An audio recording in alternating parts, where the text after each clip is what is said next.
Assalamualaikum Sobat Latsar, perkenalkan saya Era Liona, peserta Latsar CPNS 2022, Pemerintah Kota Pangkal Pinang.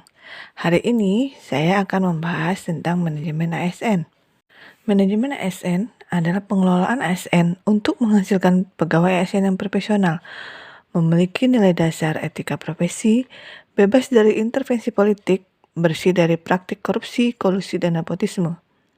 Manajemen ASN lebih menekankan kepada pengaturan profesi pegawai, sehingga diharapkan agar selalu tersedia sumber daya aparatur sipil negara yang unggul selaras dengan perkembangan zaman.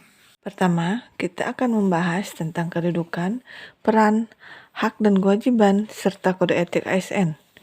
Berdasarkan jenisnya, pegawai ASN terdiri atas pegawai negeri sipil atau PNS, dan pegawai pemerintah dengan perjanjian kerja atau P3K.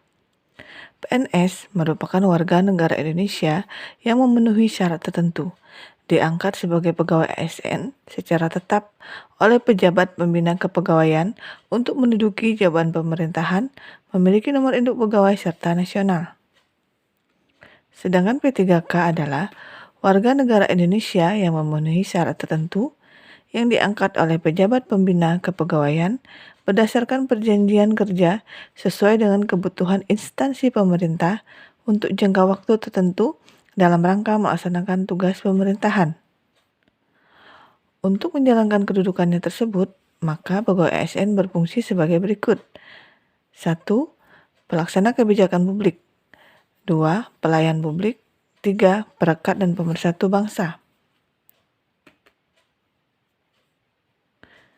Selanjutnya, pegawai ASN bertugas sebagai melaksanakan kebijakan yang dibuat oleh pejabat pembina kepegawaian sesuai dengan ketentuan peraturan perundang-undangan, memberikan pelayanan publik yang profesional dan berkualitas, mempererat persatuan kesatuan negara Republik Indonesia. Peran dari pegawai ASN adalah perencana, pelaksana, dan pengawas penyelenggaraan tugas umum pemerintahan dan pembangunan nasional melalui pelaksanaan kebijakan dan pelayanan publik yang profesional, bebas dari intervensi politik, serta bersih dari praktik korupsi, kolusi, dan nepotisme. Hak PNS dan P3K yang diatur dalam Undang-Undang ASN sebagai berikut.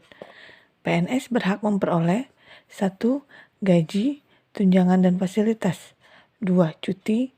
3. Jaminan pensiun dan jaminan hari tua. 4. Perlindungan. 5. Pengembangan kompetensi. Sedangkan P3K berhak memperoleh 1. Gaji dan tunjangan. 2. Cuti. 3. Perlindungan. Dan 4. Pengembangan kompetensi. Kewajiban pegawai ASN disebutkan dalam Undang-Undang ASN adalah 1. Setia dan taat pada Pancasila, Undang-Undang Dasar Negara Republik Indonesia tahun 1945. 2. Menjaga persatuan dan kesatuan bangsa. 3. Melaksanakan kebijakan yang dirumuskan pejabat pemerintah yang berwenang. 4. Menaati ketentuan peraturan perundang-undangan. 5. Melaksanakan tugas kedinasan dengan penuh pengabdian, kejujuran, kesadaran, serta tanggung jawab. 6. Menunjukkan integritas dan keteladanan dalam sikap, perilaku, ucapan, dan tindakan kepada setiap orang, baik di dalam maupun di luar kedinasan. 7. Menyimpan rahasia jabatan dan hanya dapat mengemukakan rahasia jabatan sesuai dengan ketentuan perundang-undangan. 8.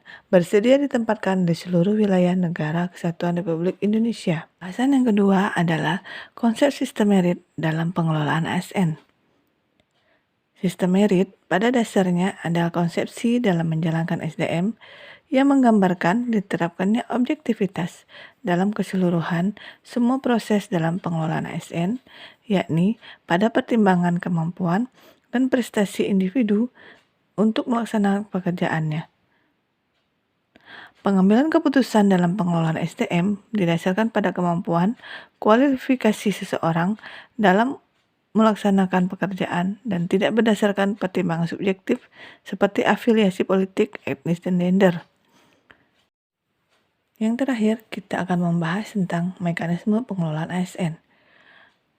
Manajemen PNS meliputi penyusunan dan penetapan kebutuhan, pengadaan pangkat dan jabatan, pengembangan karir, pola karir, promosi, mutasi, penilaian kinerja, penggajian dan tunjangan, penghargaan disiplin, pemberhentian, jaminan pensiun dan hari tua, serta perlindungan.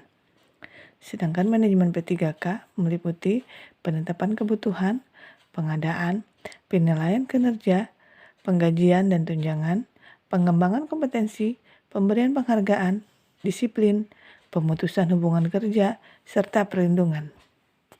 Cukup sekian pembahasan tentang manajemen ASN. Semoga apa yang saya sampaikan memberikan manfaat untuk kita semua. Wassalamualaikum warahmatullahi wabarakatuh.